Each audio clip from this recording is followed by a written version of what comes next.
כיוון שכמה מהם דיברו על המקדש, שהוא מהודר באבנים יפות ובמתנות, אמר, הדברים האלה אשר אתם רואים, הנה ימים באים ולא תישאר אבן על אבן אשר לא תופל ארצה.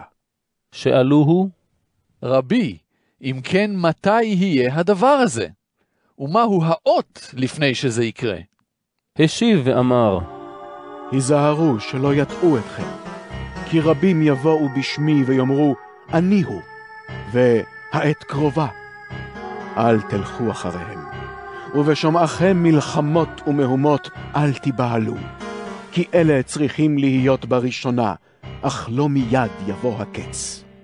הוסיף ואמר להם, גוי יקום על גוי, וממלכה על ממלכה, ותהיינה רעידות אדמה גדולות, ובמקומות רבים רעב ודבר, וגם מוראים ואותות גדולים מן השמיים.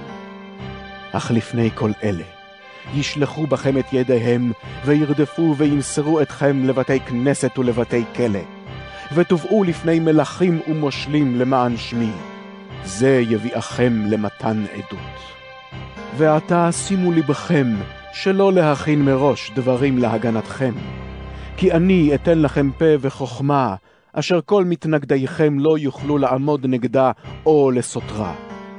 וגם תוסגרו על ידי הורים ואחים, קרובים וחברים, וימיתו מכם.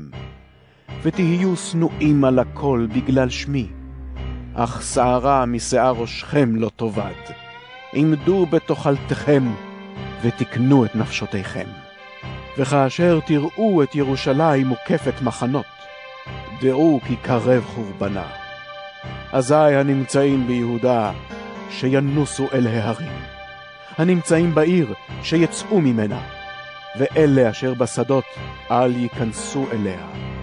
כי ימי נקם הם למלא כל הכתוב. אוי להרות ולמיניקות בימים ההם. כי צרה גדולה תהיה על הארץ, וקצף על העם הזה. בחרב יפלו ויוגלו אל כל הגויים, וירושלים תהיה מרמס לגויים, עד אשר ימלאו עיתות הגויים.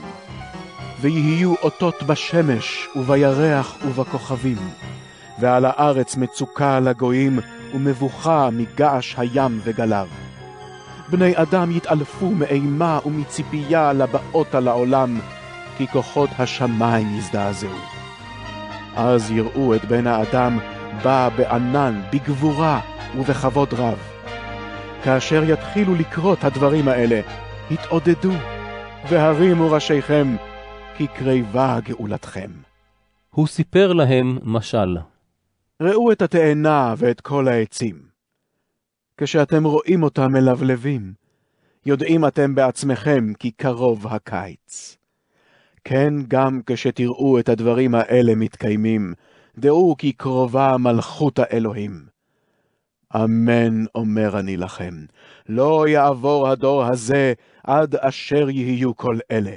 השמיים והארץ יעברו, ודבריי לא יעברו. הישמרו לכם, שלא יכבד לבבכם בשתייה ובשיקרון ובדאגות החיים, והיום ההוא יבוא עליכם פתאום. כי כמו פח יבוא על כל היושבים על פני כל הארץ. לכן עמדו על המשמר בכל עת, והתפללו שיהיה בכוחכם להימלט מכל העתידות האלה, ולהתייצב לפני בן האדם. בשעות היום היה מלמד בבית המקדש, ובלילות היה יוצא ללון בהר, הנקרא הר הזיתים. וכל העם השכימו לבוא אליו לבית המקדש לשמוע אותו.